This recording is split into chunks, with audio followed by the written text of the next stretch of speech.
Bendiciones en Cristo Jesús y en Santa María Siempre Virgen. Les habla Rodrigo Andrés Calvo, biblista, politólogo, apologeta católico, miembro del movimiento Juan 23.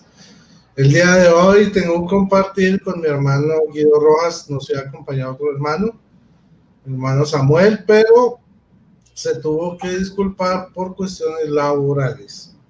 De todas formas, bueno, aquí estamos con Guido, aprovechando este tiempo corto, porque la situación del país tampoco da para hacer mucha cosa en internet. Y bueno, el tema de hoy, bienvenido Guido. Gracias, Rodrigo, bendiciones para ti. Y ese anuncio San Rodrigo, Virgen y Mártir. ¡Ah! Que ya lo puse por comentar, voy a cambiarlo. Ya lo único que falta es colocarle una veladora. Sí. Ya estaba fallando y le puse así. Gracias por aceptar esa. Yo había invitado a Rodrigo hacía rato, quería que hiciéramos una serie sobre la apologética, le propuse 4 espacios, por cuestiones también, como dice Rodrigo, la situación de orden público donde nosotros vivimos en Colombia, sobre todo en el departamento en que estamos nosotros dos, Valle del Cauca, ha estado muy complicada. O sea, Rodrigo y yo estamos a casi 20 kilómetros de distancia y todavía no nos conocemos. Él vive en la capital Cali, yo vivo en la segunda ciudad, una ciudad intermedia que es Palmira. Pero bueno, gracias a Dios hoy estuvimos acá y vamos a hacerlo como siempre lo hemos hecho con Rodrigo, a manera de diálogo, siempre fraternalmente, con respeto, con educación. Y entonces de eso se trata. Lastimosamente nuestro amigo y hermano Samuel Flores también quería participar desde Dallas, Estados Unidos, pero pues a última hora se le presentó un compromiso. Adelante, Rodrigo. Bueno, entonces, el tema que nos congrega hoy, la apologética en la Biblia. ¿Qué nos dice la Biblia de la apologética? Y esto es interesante porque se puede abordar de la Biblia desde el punto de vista o mirando textos, ¿sí? Completos, cartas de carácter apologético, ¿sí? De carácter pastoral.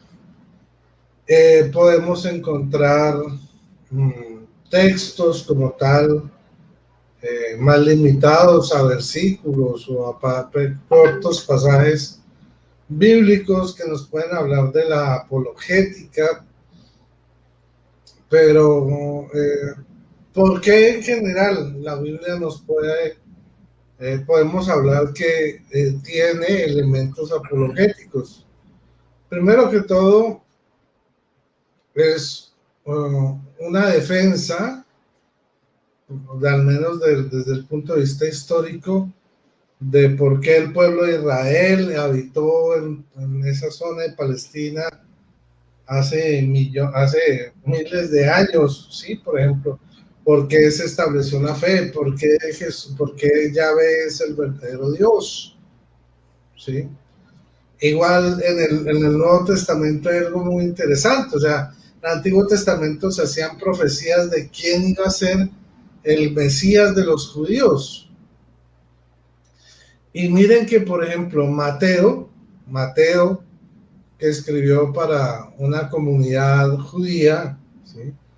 Que se dice que su original está en hebreo, pero nunca se ha encontrado, ¿sí? Él, en muchas partes, muchas cosas de las que nos dice en su texto, en su evangelio, son textos apologéticos. ¿Para qué? Para demostrar que Jesucristo era el Mesías que había de venir. Hay muchos, les voy a dar solamente un ejemplo así como interesante, famoso para todos. Dice Mateo capítulo 1, versículo 22 y 23. A ver, permítanme. Entonces, por ejemplo, Mateo 1:23 dice lo siguiente, desde el 21. Dará a ¿qué? Así tenía pensado cuando en sueños el ángel del Señor se le apareció y dijo: José, hijo de David, no temas aceptar a María tu mujer, porque lo engendrado de ella proviene del Espíritu Santo. Dará a luz un hijo y tú le pondrás por nombre Jesús, porque él salvará a todo el pueblo de sus pecados. Todo esto sucedió, ¿qué?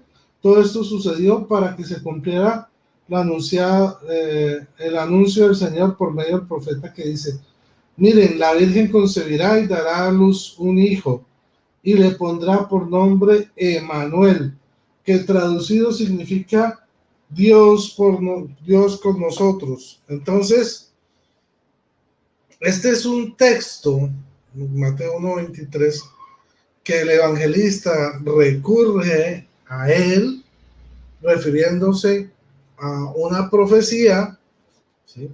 Y obviamente eso se ve desde el punto de vista del cumplimiento de la profecía, pero también apologético, porque es defensa frente a los otros judíos, ¿sí?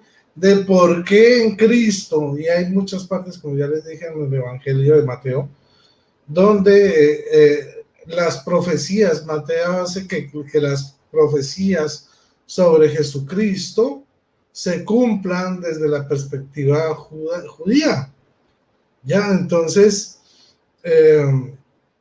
ahí podemos hablar que este evangelio, desde mi punto de vista, ¿no? Muy personal, se puede considerar a la vez de ser un evangelio, obviamente. Puede verse en el fondo como un texto de apologético de un discípulo que conoce a los judíos, que es judío, bueno, suponiendo que el mismo Mateo sea el mismo apóstol. Entonces, digamos que aquí podemos ver un primer ejemplo, un primer acercamiento de textos apologéticos. Entonces, la Biblia, en primer lugar, desde el judaísmo, ¿sí? La Torá y todo esto son leyes que Dios da, la razón de ser del pueblo de Israel.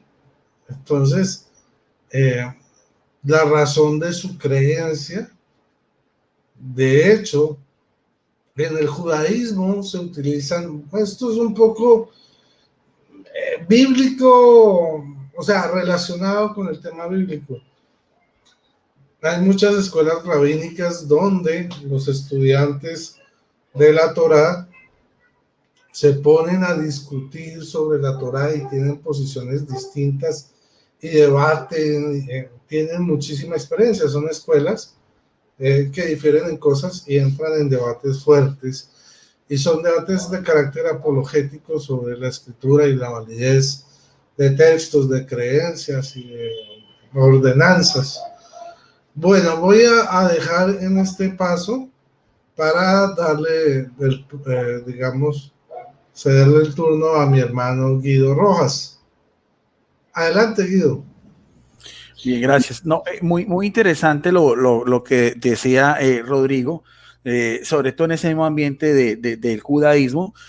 Rescato también el evangelio de Mateo, tiene esa particularidad que tiene, es uno de los evangelios donde más profecías tiene el Antiguo Testamento que se cumplen en Jesucristo.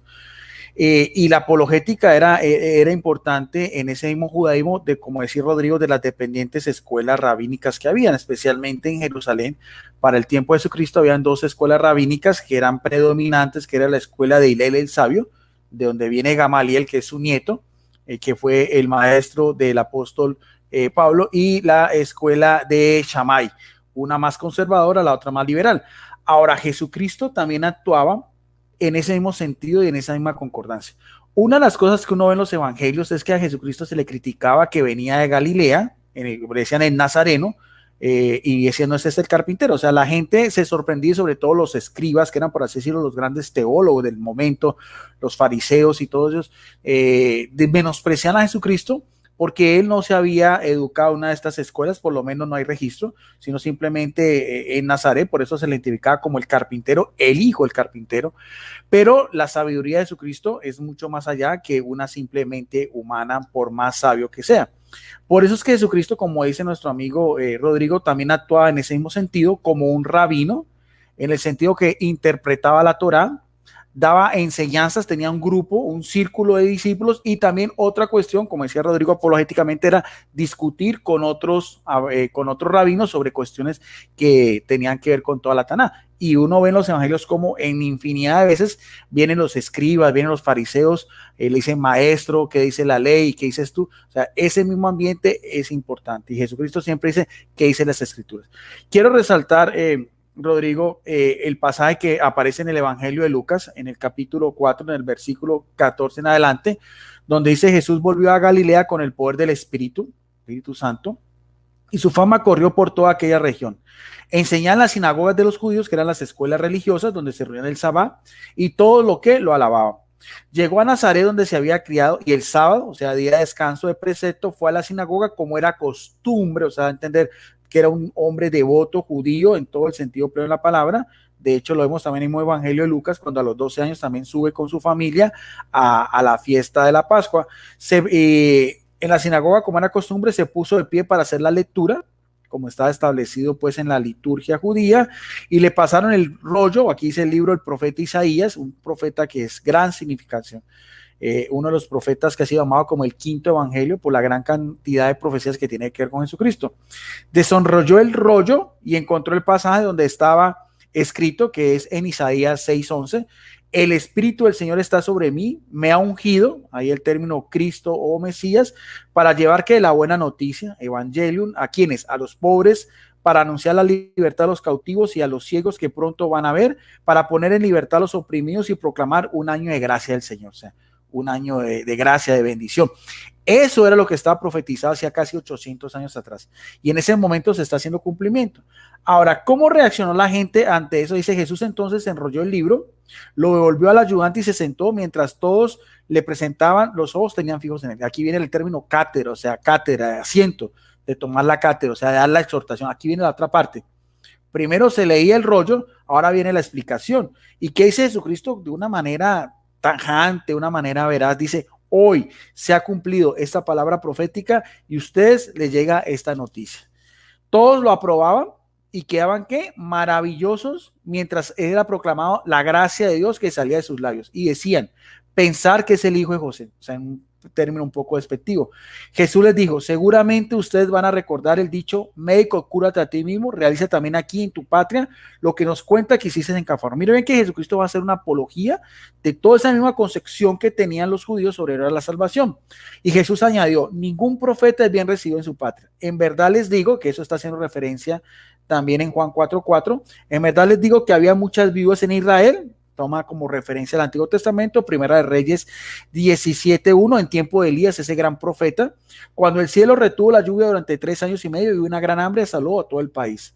Sin embargo, Elías no fue enviado a ninguna de ellas, sino a una mujer de Serata, en la tierra de Sidón, o sea, alguien extranjero. También había muchos leprosos en Israel en tiempos del profeta Eliseo y ninguno de ellos fue curado, sino Naamán el sirio. O sea, eso para un judío era algo completamente inaudito, ver cómo un rabí estaba hablando de alguien que no era el prójimo, porque para ellos el prójimo solamente era su familia, su núcleo, y Jesucristo, ¿qué está haciendo? Está destacando la misión de él, que es una misión salvadora, es una nueva alianza.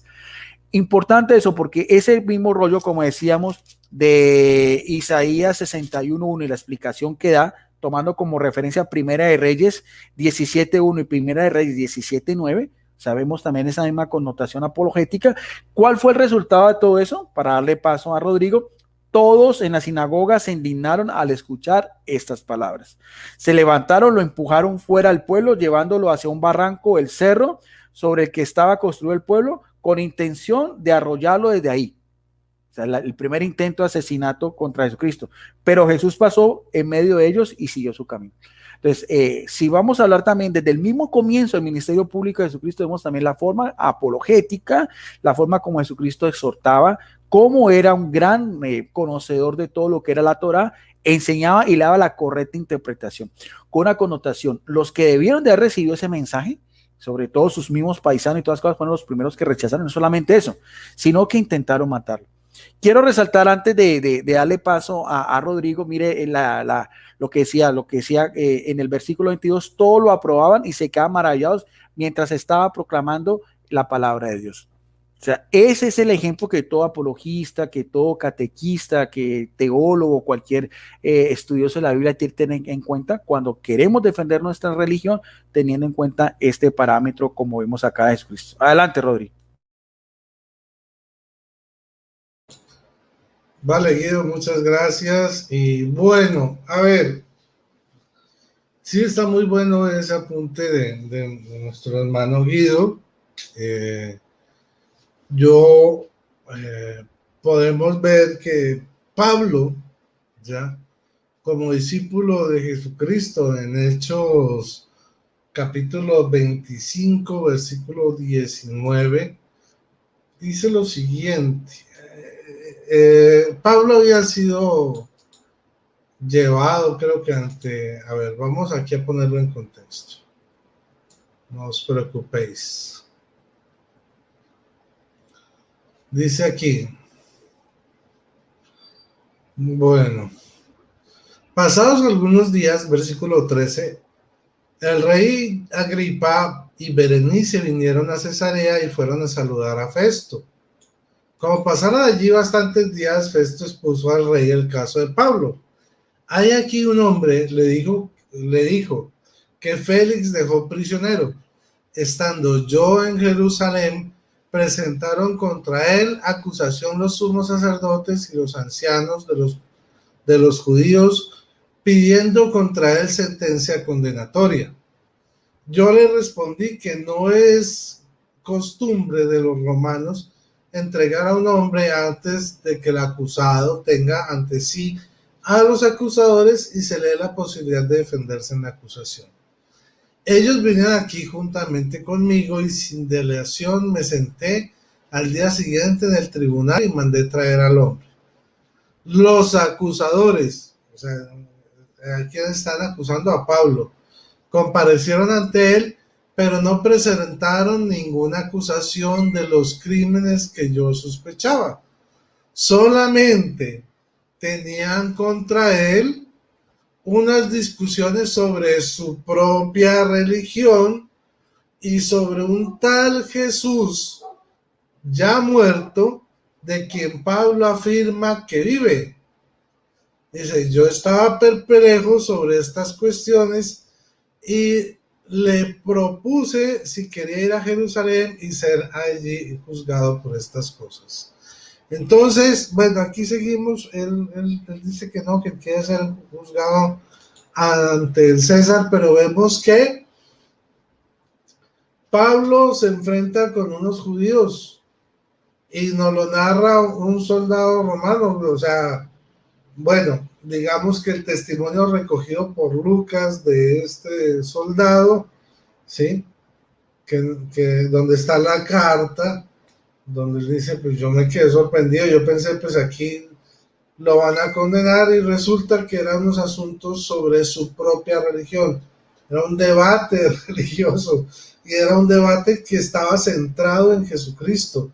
O sea, el judaísmo precristiano, pues por así decirlo, que no cree que Jesús es el Cristo, y el judeocristianismo, ¿sí?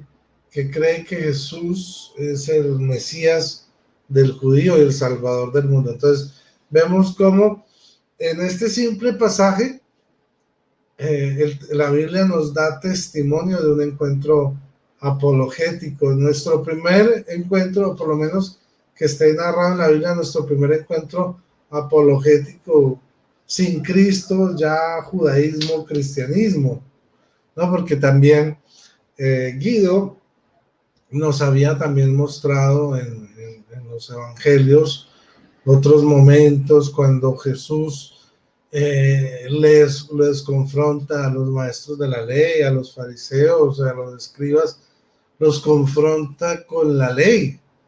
Y entonces les demuestra que a pesar de estar usando el mismo texto, la misma ley, su interpretación es torcida. ¿Y por qué es retorcida? ¿Y por qué es incorrecta? Toda la función que tiene la apologética. También podemos hablar de un pasaje de la Biblia, pero bueno, vamos a dejar esta partecita, la siguiente parte, para, bueno, no, vamos a dar una cita más como introducción a la siguiente parte, que es Hechos capítulo 15. ¿Qué sucede en Hechos capítulo 15? Voy a ponerlo aquí en el digital, que se me encandelillo un poquito. Entonces, dice Hechos 15:1 en adelante. Bajaron algunos de Judea que enseñaban a los hermanos: si no os circuncidáis conforme a la costumbre mosaica, no podéis salvaros.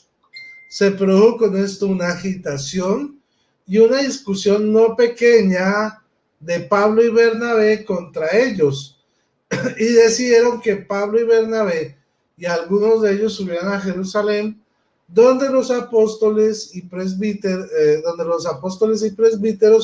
para tratar esta cuestión. Ellos, pues, enviados por la iglesia, atravesaron Fenicia, Samaria, contando la conversión de gentiles y produciendo gran alegría entre los hermanos. Llegados a Jerusalén, fueron recibidos por la iglesia y los apóstoles y los presbíteros, y contaron cuanto Dios había hecho juntamente con ellos. Pero algunos de la secta de los fariseos, que habían abrazado la fe, se levantaron para decir que era necesario circuncidar a los gentiles y mandarles a guardar la ley de Moisés. Digamos que estos son los primeros que aparecen en esta escena, son los primeros judíos mesiánicos, ¿no? O sea, los que hay ahorita pues son del siglo XX. Pues digamos que la primera manifestación parecida a ese movimiento, entonces la encontramos en Hechos 15:5, pero no en la iglesia de Cristo. Dice, se reunieron entonces los apóstoles y los presbíteros para tratar este asunto.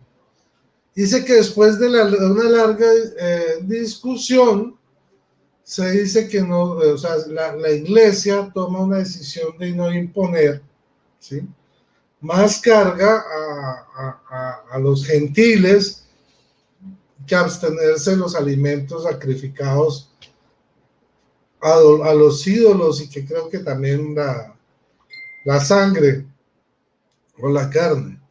Y bueno, el hecho es que este pasaje de los Hechos, o este capítulo de Hechos 15, es un complemento de Gálatas capítulo 2, cuando en Galacia Pablo y Pedro se encuentran y chocan porque había unos que eran judíos convertidos al cristianismo y otros eran gentiles convertidos al cristianismo, y a veces a los judíos, los que venían del judaísmo, les daba como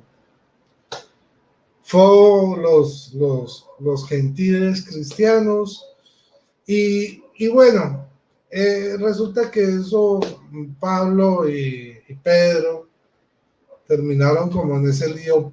Pablo le reclama que por qué él le hace esta excepción de personas. Eso lo encontramos narrado brevemente en Gálatas capítulo 2, pero lo más interesante es que si analizamos toda la carta de Pablo en su contexto, es una explicación apologética, ¿sí?, de por qué nosotros somos salvos por la gracia de Dios y no por la ley. Son más de 5 capítulos que él dedica sobre todo desde el 13 en adelante, diría yo, ¿sí?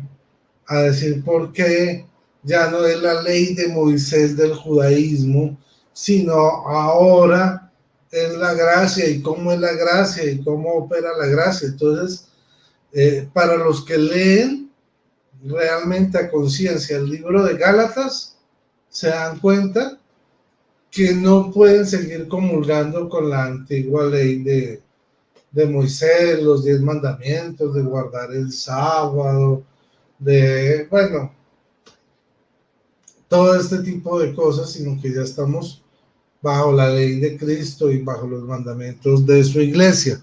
Creo que ya me extendí mucho, entonces le doy el paso a mi hermano Guido. Adelante, Guido.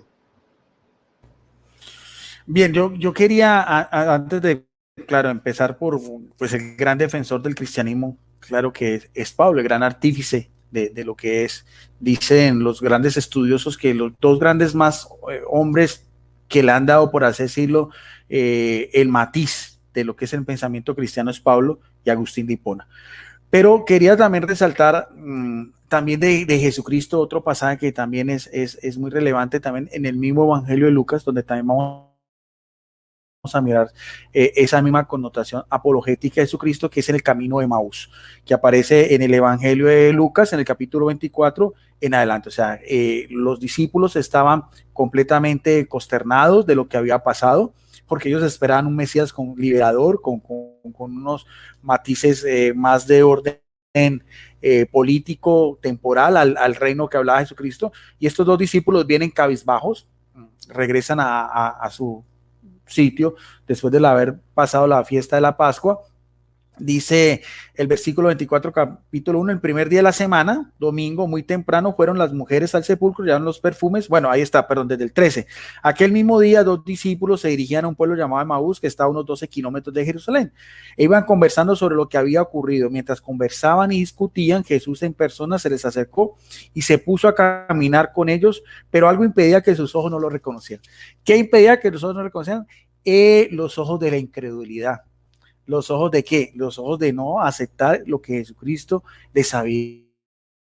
Y esa misma ceguera espiritual, como esas mismas escamas que tenía después Pablo, era la misma ceguera espiritual de Pedro, de Juan, que fueron a mirar el sepulcro vacío, de las mujeres que fueron a embalsamar un cadáver, que no reconocieron que Jesucristo había profetizado, que él había resucitado, del mismo apóstol Tomás también, que dudó que Jesucristo había cumplido su palabra y que sus otros compañeros lo habían visto. Y ahí empieza pues Jesucristo a interrogarlos. Mire la forma otra vez bonito, porque es que un maestro, ¿cómo hace que sus discípulos primero saquen de lo que pasa? Dice, él les dijo, ¿de qué van discutiendo por el camino? Se detuvieron y parecían muy desanimados. Uno de ellos, llamado Cleofás, le contestó, ¿cómo eres tú el único perseguido en Jerusalén que no está enterado de lo que ha pasado aquí estos días? Mire Jesucristo ingenuamente dando a entender qué pasó.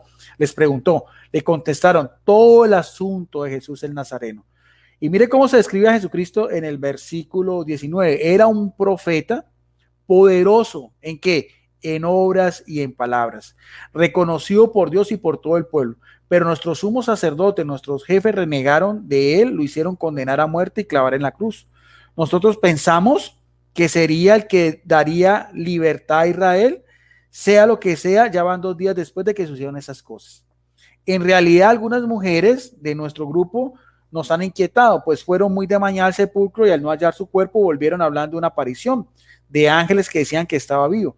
Algunos de nosotros fueron al sepulcro y hallaron todo tal cual como ha dicho las mujeres, pero a él no lo vieron. Es importante porque para esa época el testimonio de una mujer carecía de validez completa. O sea, el que Jesucristo se haya aparecido a María Magdalena, eso para un judío no significaba absolutamente nada, porque por eso mismo dice acá que tuvieron que ir Pedro y Juan al sepulcro y solo vieron pues las sábanas y las mortajas ahí en la losa funeraria. Ahora, aquí donde quiero que pongan atención, donde dice, entonces les dijo, y eso de aquí, mire lo que va a hacer Jesucristo. Qué poco entendimiento tienen ustedes y qué lentos son sus corazones para creer lo que anunciaron los profetas. No tenía que ser así y que el Mesías padecería para entrar en su gloria. Mire, Jesucristo hace una misma apología de su propia divinidad, de su propio mesianismo. Y pongamos cuidado lo que dice en el versículo 27. Y les interpretó todo lo que decía él en todas las escrituras, comenzando por Moisés, o sea, la ley, y siguiendo por los profetas. Quiero que resaltemos este versículo 27 porque volvemos a otra vez a ver la misma connotación apologética de Jesucristo. Y les interpretó lo que decía de él, todas las escrituras, comenzando por Moisés y siguiendo por los profetas. Ahora, ¿qué caló eso en estos discípulos? ¿Quién no se gozaría de escuchar una apología como la de Jesucristo, citando él de sus propias palabras, de sus propios labios, lo que dice acá, las escrituras en su contexto, la Taná, lo que hacía referencia a él, más de 100 profecías, y quedaban pues ellos asombrados. Ahora, cuando ya entran, pues, sigue diciendo el relato, al llegar cerca al pueblo en que iban, hizo como que quisiera seguir adelante, pero ellos le insistieron diciendo, quédate con nosotros, ya está cayendo la tarde y se termina el día. Entró pues para quedarse con ellos y mientras estaba en la mesa con ellos, tomó el pan, pronunció la bendición, lo partió y se los dio. En ese momento, en la fracción del pan, se le abrieron los ojos y lo reconocieron, pero él desapareció. Entonces se dijeron unos a otros, y con esto quiero resaltar, dijeron unos a otros, no sentíamos arder nuestros corazones cuando nos habla en el camino y nos explica las escrituras. O sea, ese pasaje también me parece que es de una gran connotación de Jesucristo también. Y seguidamente, si usted ve también, en el versículo 36 dice, mientras estaba hablando, ya con los apóstoles, lo mismo. Mientras estaba hablando de todo esto, Jesús se presentó en medio de ellos, les dijo, paz a ustedes, shalom. Quedaron atónitos y asustados pensando que veían algún espíritu. Pero él les dijo, ¿por qué se desconciertan? ¿Cómo se les ocurre pensar eso? Miren mis manos y mis pies, soy yo. Tóqueme y fíjense que un espíritu no tiene carne ni huesos como ustedes ven que yo tengo. Y dicho esto, les mostró las manos y los pies. Y como no acaban de creerle por su gran alegría y seguían maravillados, les dijo, ¿tienen algo de comer? Ellos entonces le ofrecieron un pedazo de pescado asado y una porción de miel. Él los tomó y lo comió delante de ellos. Otra vez, vamos, la misma connotación apologética, versículo 44.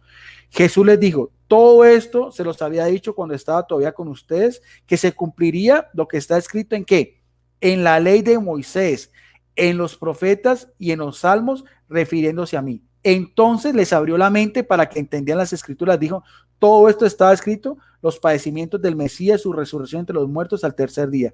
Luego de proclamarse su nombre, el arrepentimiento, el perdón de los pecados, comenzando por Jerusalén, yendo después a todas las naciones, invitándolos a que se conviertan. Ustedes son testigos de todo eso.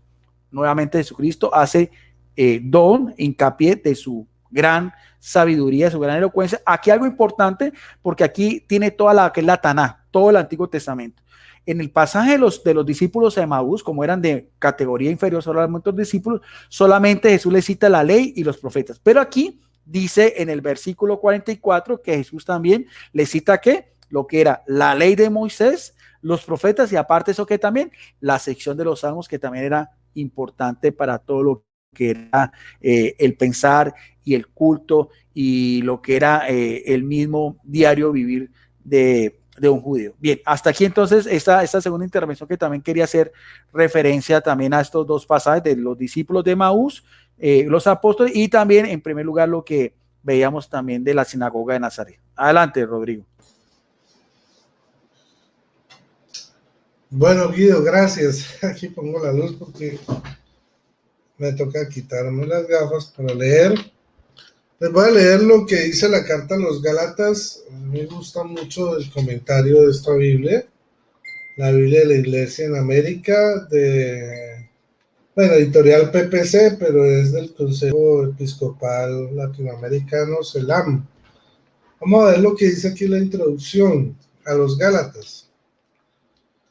Dice...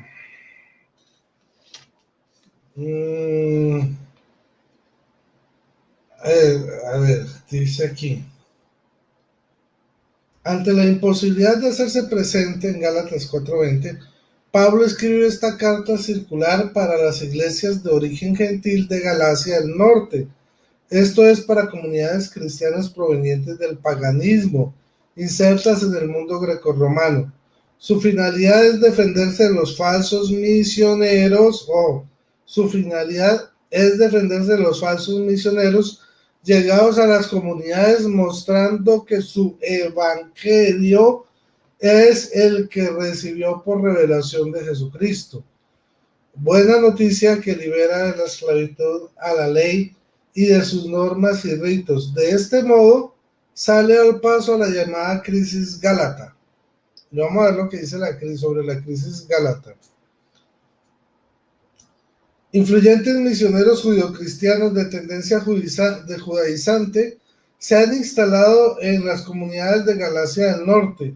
Ellos cuentan con el apoyo de grupos de Jerusalén a los que Pablo cataloga de falsos hermanos, Gálatas 2:4. Los llama falsos hermanos, o sea, digamos, los trata un poquito fuerte. Enseñan que quien se hace cristiano tiene que observar varios preceptos de la ley de Moisés o los 5 primeros libros de la Biblia. Todo esto, sobre todo la práctica de la circuncisión, a la que incluso obligan de las normas de pureza, respeto a los alimentos y algunas fiestas litúrgicas dedicadas a honrar poderes cósmicos. Sin duda que Cristo es para ellos el Salvador, pero es Cristo junto a la ley, ¿sí?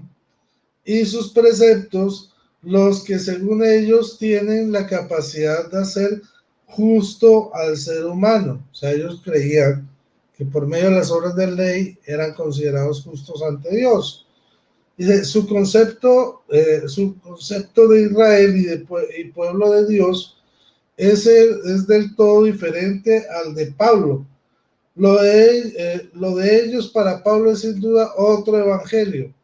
Además, como lo critican por su falta de autoridad y sabiduría, la conclusión de aquellas comunidades cristianas es general. A estas causas externas de la crisis hay que agregar algunas internas de los de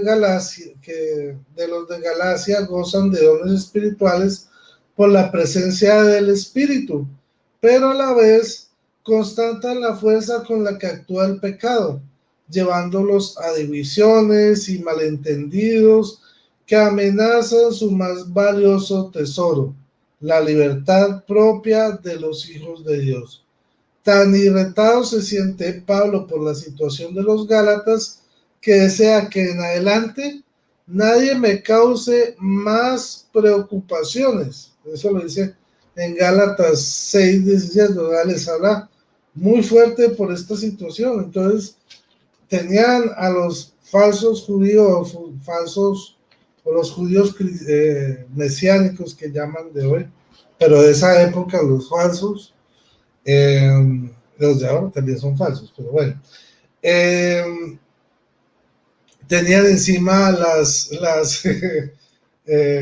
estas problemáticas, pues, en la iglesia, las peleas y las divisiones.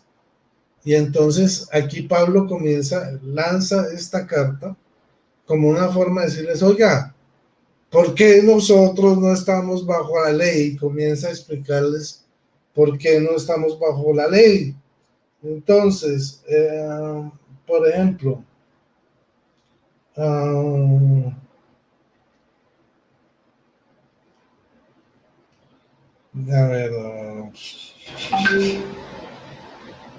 vamos a leer lo que dice aquí sobre el Evangelio de Pablo y sus consecuencias.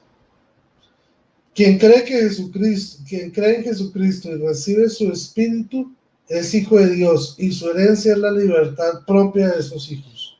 Cristo es su amigo. Cristo con su entrega, ha hecho a su discípulo nueva criatura. Gálatas 6:15, 2 Corintios 5:17.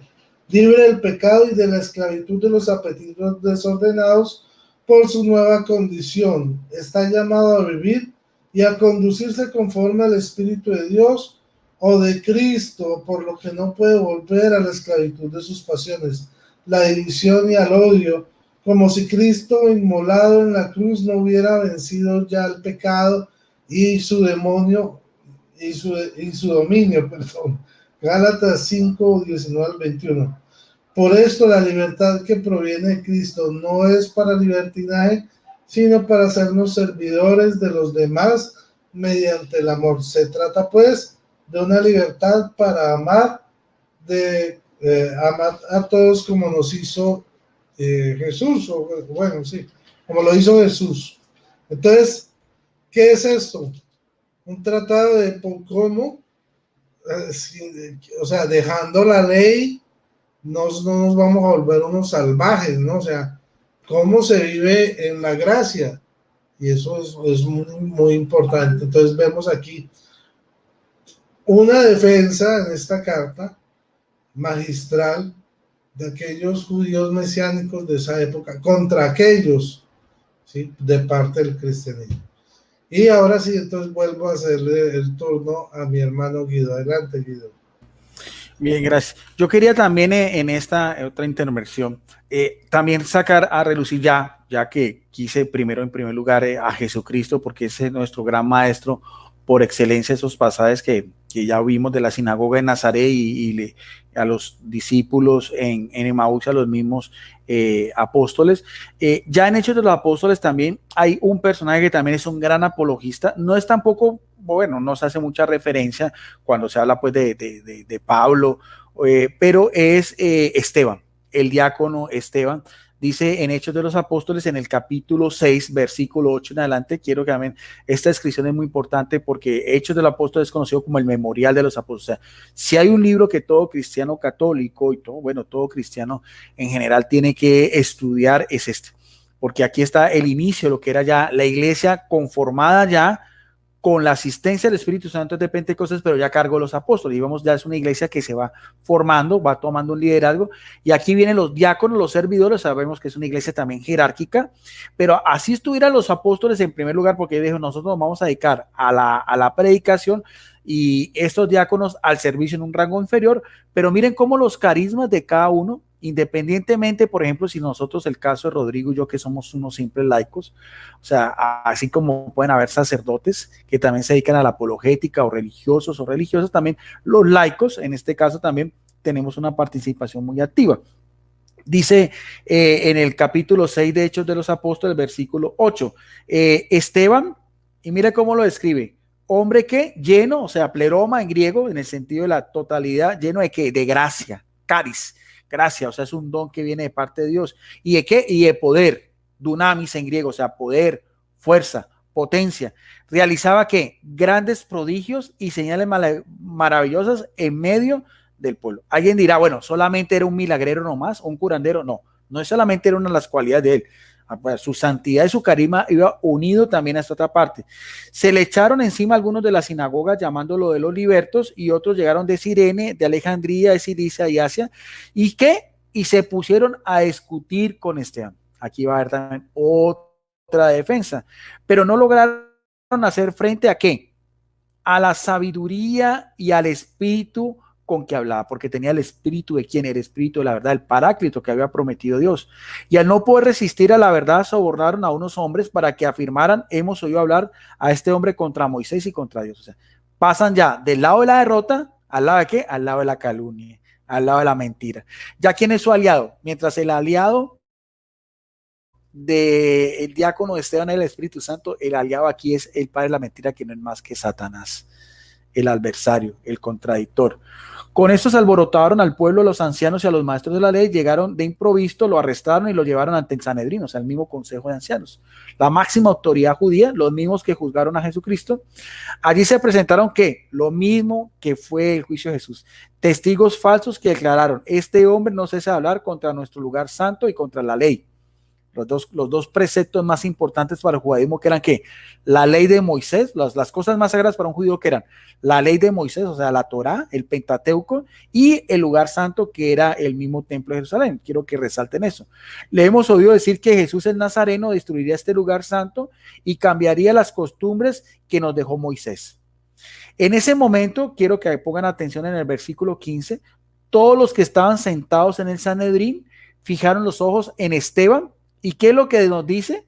Porque era un hombre virtuoso, porque era un hombre santo, porque era un hombre conocedor de la palabra de Dios, porque era un hombre al servicio de la comunidad cristiana. Y mire lo que dice de una manera extraordinaria el evangelista Lucas. Y su rostro parecía como el de ¿qué? Como un demonio, como de unos envidiosos, como unos mentirosos, como de unos farsantes, como eran la clase sacerdotal aristocrática. No, su rostro parecía como la de un ¿qué? Como el de un ángel, o sea, un ser angelical, una persona de luz.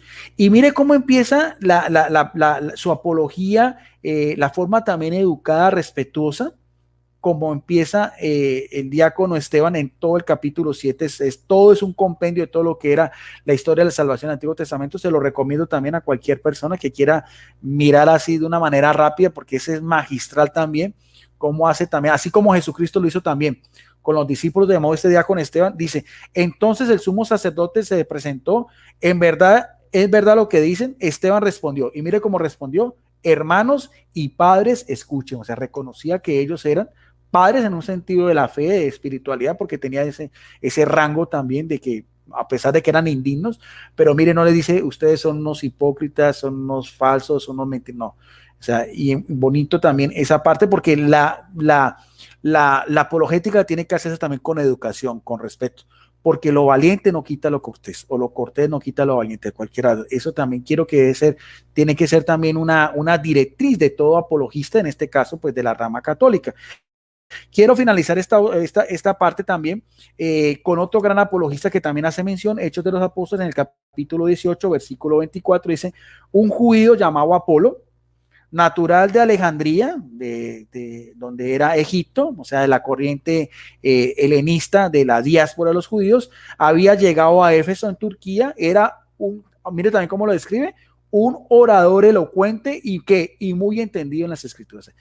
Todo apologista tiene que tener también saberse expresar, saberse dirigir a la gente con educación, con respeto, y también que ser un conocedor. O sea, lo que hace Rodrigo, lo que hace mi persona, es porque nosotros nos hemos dedicado mucho tiempo a estas cosas, a prepararnos, permanentemente Rodrigo nos muestra todos los libros que compra, acá de su biblioteca está más amplia, pues yo también hago lo mismo. Entonces por eso me gusta mucho dialogar con Rodrigo, porque es una persona muy estudiosa que también, pero es interesante, o sea, uno pide la iluminación del Espíritu Santo, pero también uno tiene que hacer su parte, y en este caso yo creo que Apolos es un ejemplo perfectísimo, porque aparte de tener ese carisma de ser un buen orador, también es un gran entendedor de las escrituras. Le había enseñado algo el camino del Señor, como se le conocía a los cristianos, y hablaba con mucho entusiasmo, enseñaba en forma acertada lo referente a Jesús, aunque solo había quedado ¿con qué? Con el bautismo de Juan.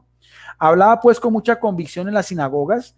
Al oírlo, este santo matrimonio de Aquila y Priscila lo llevaron consigo y los pusieron con mayor precisión el camino. Siempre vamos a necesitar de la ayuda de otros. Si nosotros nos vamos a creer como pavos reales, en el sentido de que somos los mejores, los más grandes, siempre va a haber un hermano apologista, siempre va a haber un sacerdote, siempre va a haber un catequista, siempre va a haber un teólogo que nos va a enseñar, porque nosotros no nos las sabemos todas, y el que peca a eso, peca de orgullo.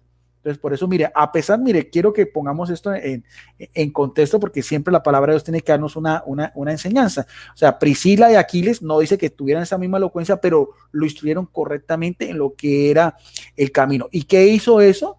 ¿Qué mella hizo eso en este hombre como fue Apolo?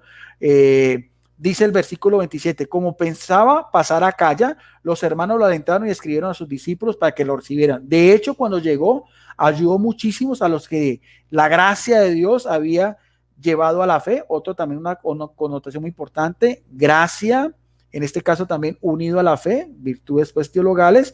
Pues, y mire lo que dice en el versículo 28 acerca de Apolo. Pues ¿qué? Pues rebatía públicamente, ¿y con qué? Y con gran acierto a los judíos, demostrando con qué, con insultos, con desprestigios, con burlas, con memes, con ego, no, demostrando con qué, con lo que va a hacer todo apologista, con las escrituras, que Jesús era el Mesías. Con eso termino, y quiero pues que deje también de enseñanza a nosotros el ejemplo de Esteban y el ejemplo también de Apolo sobre lo que debe ser también un apologista, sobre todo en estos medios de las redes sociales, en este caso pues de la rama católica, como pertenece Rodrigo y mi persona. Adelante, Rodri. Vale, Guido, muchas gracias. Pues bueno, yo para terminar mi última participación, quiero hablarles de otro texto bíblico que tiene un carácter apologético, y estas son las cartas de Juan, ¿no? Sobre todo la primera carta de Juan. Pero les voy a leer lo que nos dice aquí. Interesante esta Biblia, me gusta mucho, mucho. Dice, la respuesta al amor del Padre es el amor ¿qué? Es el amor de Hijo, que se expresa cumpliendo su voluntad manifiesta en sus mandatos. Porque las prescripciones de la ley de Moisés eran muchas, los judíos fácilmente podían dejarlas de cumplir. También discutían respecto a cuál era el mandato divino más importante. Esto no ocurre en las comunidades joánicas, que bien sabían que el mandamiento nuevo de amar a Dios y a los hermanos al modo de Jesucristo es el principal, porque da plenitud a todos los demás. Los hijos de Dios experimentan que Dios es amor y que ama hasta el extremo cuando da a su Hijo para salvación de todos. El modelo es Jesús, que en obediencia al Padre dio su propia vida para hacernos partícipes en la dinámica de la comunión de la Trinidad. Y bueno, acá dice, perdón, acá seguimos en este, que es el que más me interesa que escuchen. La iglesia y los falsos profetas y maestros. En las 7 iglesias de Asia Menor que estaban bajo la custodia de Juan, se estaban presentando problemas heréticos. Ya no eran los judíos mesiánicos, que podríamos llamar así, sino ya los que estaban amenazando la fe cristiana eran los grupos gnósticos, como los docetistas, ¿ya? Entonces, dice así, la comunidad a la que se dirige el presbítero en primera y segunda de Juan es llamada Señora Elegida, título de alabanza empleado por algunas agrupaciones sociales y políticas. Estas iglesias locales son comunidades de hombres y mujeres que, elegidos por Dios para creer en Cristo y recibir su espíritu, viven la fe en comunión fraterna, en la coinonía, según la tradición judía que recibieron desde el principio. Ante estas comunidades disidentes catalogadas del mundo y la tergiversación herética de las enseñanzas en el seno de las comunidades de tradición joánica, se busca definir la identidad eclesial y acentuar su carácter institucional, lo que se hace mostrando su raigambre trinitaria. La comunidad es obra de Dios. Bueno, entonces, aquí, ¿qué es lo que nos está diciendo? Que ante unos ataques, ¿sí?, que estaban recibiendo las comunidades de Juan, de parte de estos movimientos heréticos, que no solo estaban afuera, o sea, había gente dentro de las iglesias de Juan que estaban convirtiéndose al docetismo. Y bueno, ¿qué es el docetismo? Bueno, vamos a hablar un poquito de eso. Primero, voy a hablar de Primera de Juan capítulo 2, 18. Nos dice así: hijos míos, es la última hora. Habéis oído que iba a venir un anticristo. Pues bien, muchos anticristos han aparecido, por lo cual nos damos cuenta que ya es la última hora. Salieron de entre nosotros, pero no eran de los nuestros. No eran de los nuestros. Si hubiesen sido de los nuestros, habían permanecido con nosotros. Pero sucedió así para poner de manifiesto que no todos son de los nuestros. En cuanto a vosotros, o sea, había unos dentro de la comunidad que se fueron. pero la gente decía, ¿cómo es que los nuestros están yendo? Entonces, no, no son de los nuestros. Vivían entre nosotros, pero no eran de los nuestros. Si fueran de los nuestros, hubieran permanecido fieles a la iglesia. Y dice, entonces dice el 21, os he escrito no porque desconozcáis la verdad, sino porque la conocéis, y porque ninguna mentira viene de la verdad. ¿Quién es el mentiroso sino el que niega que Jesús es el Cristo? Ese es el anticristo, el que niega al Padre y al Hijo. Entonces, ya vemos que había negación del Padre y del Hijo, ¿ya? Y dice, todo el que niega al Hijo tampoco posee al Padre. O sea, también están los judíos mesiánicos que negaban al Hijo. Había judíos que no aceptan a Cristo. Entonces, todo el que niega al Hijo tampoco posee al Padre. Quien confiesa al Hijo posee también al Padre. En cuanto a vosotros, lo que habéis oído desde el principio permanezca en vosotros.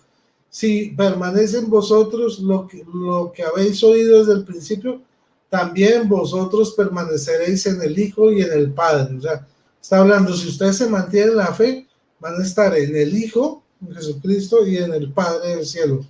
Y esta es la promesa que Él mismo os hizo, la vida eterna. Os he escrito respecto a esto a los que tratan de engañaros o de engañarlos.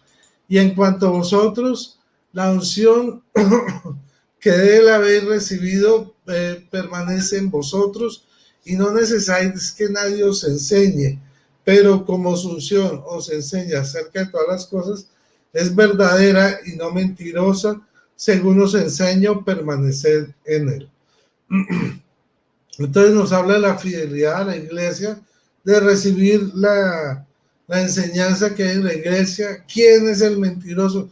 ¿A quiénes van a llegar aquí a engañar a la gente? Los que no creen que exista el Padre, los que no creen que exista el Espíritu Santo, el que niega al Padre, el que niega al Hijo.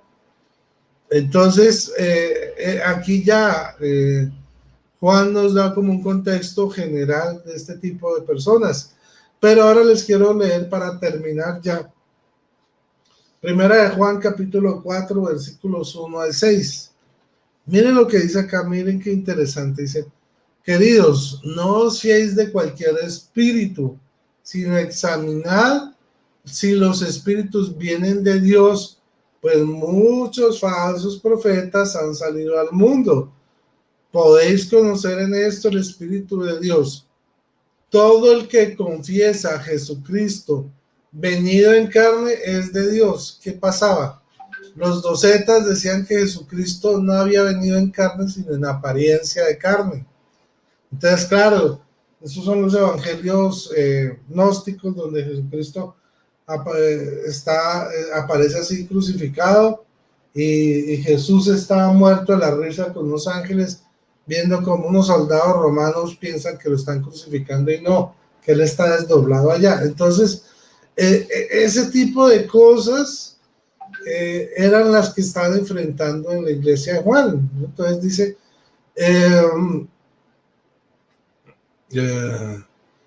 y todo espíritu que no confiesa a Jesús no es de Dios. Ese es el anticristo, del cual habéis oído que iba a venir. Pues bien, ya está en el mundo. Vosotros, hijos míos, sois de Dios y lo habéis vencido. Pues el que está en vosotros es más que el que está en el mundo. Ellos son del mundo, por eso hablan según el mundo, y el mundo los escucha. Nosotros somos de Dios. Quien conoce a Dios nos escucha. Está hablando de Juan, de la comunidad juánica. Quien no es de Dios no nos escucha. En esto conocemos el espíritu de la verdad y el espíritu del error. ¿Cuál es el espíritu de la verdad?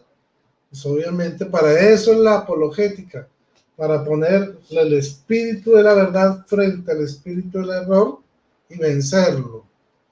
Y bueno, obviamente pues ahí en Juan nos dice que Dios es amor. Entonces este tipo de manifestaciones como bien lo ha hecho Guido, debe ser con respeto, con amor, sí, pero sin ingenuidad. O sea, hay que tener un balance, un equilibrio. Y bueno, ya le doy el paso a mi hermano Guido. Adelante, hermanito. Sí, voy a hacer la última intervención porque me pareció interesante, Rodrigo, lo que hemos hecho en la noche de hoy. Esa última intervención tuya me pareció extraordinaria porque das un reflo, una síntesis de lo que las primeras comunidades cristianas se enfrentaron ante las primeras corrientes pues que se iban desviando, en este caso los gnósticos y los docetistas, como tú lo dices, pero también hay algo también muy delicado, Rodrigo, que también por eso hice mención a Apolo, porque también dentro, en este caso, por ejemplo, dentro del mismo catolicismo, por así decirlo, al cual pertenecemos tú y yo, también se pueden presentar divisiones, aún en caso de los apologistas. Y eso es algo que alguien dirá, eso es de ahora, no, eso es desde la época de los apóstoles. Miren lo que dice también, con esto finalizo, en la carta a los Corintios, en la primera carta a los Corintios, en el capítulo 1, donde dice división entre los cristianos, lo que dice en el versículo 11 de Pablo, que nosotros sabemos que el carácter de Pablo era un carácter fuerte, ese era su carisma, su temperamento, dice... dice, personas de la clase de la casa de Chloe me han hablado de que hay rivalidades entre ustedes, no entre los docetistas, ¿no? No con los gnósticos, no, dentro de las mismas comunidades cristianas, ¿ve? Pues puede usar esta palabra ya que unos dicen, mire lo que dice el apóstol, que algunos dicen, yo soy de Pablo, o sea que en vez de seguir la doctrina, están siguiendo la persona. Otros dicen, yo soy de Apolo, el que veíamos ese gran orador y conocedor de la escritura, o yo soy de Cefa, o yo soy de Cristo. O sea, habían diferentes partidos dentro de la misma comunidad cristiana. Y mire la exhortación que hace el apóstol Pablo en el versículo 13. ¿Quiénes quieren dividir a Cristo? O sea, dentro de la misma iglesia se puede presentar, ese es el triunfo de Satanás, el dividirnos. El que un apologista se crea porque ya tiene más vistas, más seguidores y empieza a trabajar como un pavo real y se puede a veces desviar, que lo estamos viendo hoy en día. Estamos viendo dentro de la propia apologética católica algunos apologistas que ya se creen con unos aires más superiores, se van desviando de la doctrina y se dan el derecho incluso a veces hasta a insultar o calumniar a otros apologistas, como fue el caso también que sucedió con nuestro amigo Rodrigo Andrés Calvo. Los tomo con responsabilidad personal, con un apologista que ya está completamente crecido y desviado como es el señor Rafael Díaz. Lo quería decir porque me pareció una forma indignante la forma como la otra vez que quiso humillar a Rodrigo poniendo en tela de juicio su hombría. Eso no es un apologista, ¿saben? Y ante todo, ya, ¿quién es él? Ya, el que ya tiene tantas vistas, el que se está desviando, el que está en contra del mismo Papa Francisco y demás. Ahora, ¿a qué nos llama todo eso? Porque no es simplemente denunciar en todas cosas. Quiero terminar con esto. Lo que dice también el apóstol Pablo, por eso me gusta mucho hacer compartir con el apóstol, con Rodrigo, aunque a veces podemos tener algunas discrepancias o estilos a veces diferentes, en algunas cosas coincidimos. Mire lo que dice el apóstol Pablo también en la carta de los Corintios en el capítulo 3. Dice, mientras unos dicen, va a tomar la misma secuencia, yo soy de Pablo, otros yo soy de Apolo, ¿no son ustedes gente común y corriente? ¿Quién es Apolo? O sea, ¿quién es Rodrigo? ¿Quién es Pablo? ¿Quién es Guido Rojas? Son servidores que recibieron de Dios dones diferentes y por medio de los cuales ustedes llegaron a la fe. Y mire, algo hermosísimo. Ojalá que nosotros los católicos y los que tenemos alguna responsabilidad en la apologética o en la teología, lleváramos esto a la práctica, la praxis en el versículo 6. Yo planté, dice Pablo, Apolo regó, pero el que hizo crecer todo, ¿qué fue? ¿Quién es? Es Dios. De modo que el que planta no es algo, ni tampoco el que riega, sino Dios que hace crecer. El que planta y el que riega están en la misma situación y Dios pagará a cada uno según su trabajo. Nosotros trabajamos con Dios y para Él, y ustedes son el campo de Dios y la construcción de Dios, que es la iglesia. Ojalá que a veces las divisiones que a veces hay entre nosotros, los apologistas católicos y todo, que a veces nos dejamos de llenar de orgullo, personalmente también doy mi culpa también. Ojalá dejáramos un poco eso y tomáramos en cuenta lo que nos dice aquí el apóstol Pablo. Uno riega, otro siembra, pero el que cosecha en sí, en general, es solamente Jesucristo, porque a Él, por eso quise empezar resaltando que Jesucristo es el verdadero maestro por excelencia. A Él siempre tienen que ser todas nuestras miradas, nuestra atención y toda la gloria y todos los méritos sean solamente para Él. Gracias, Rodrigo, bendiciones. Entonces, si quieres ya podemos hacer la despedida porque programamos para 1 hora.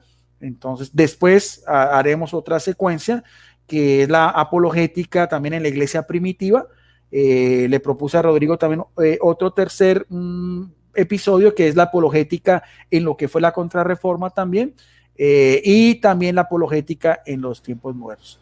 Gracias, Rodrigo, por prestar tu canal, siempre por tu atención, por tu cariño y por tu amistad.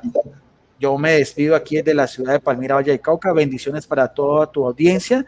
Hay más de 66 personas conectadas. Comparto este video también en mis plataformas sociales y nos vemos en otra oportunidad. Doy entonces paso para que Rodrigo haga los últimos mensajes y la despedida. Adelante.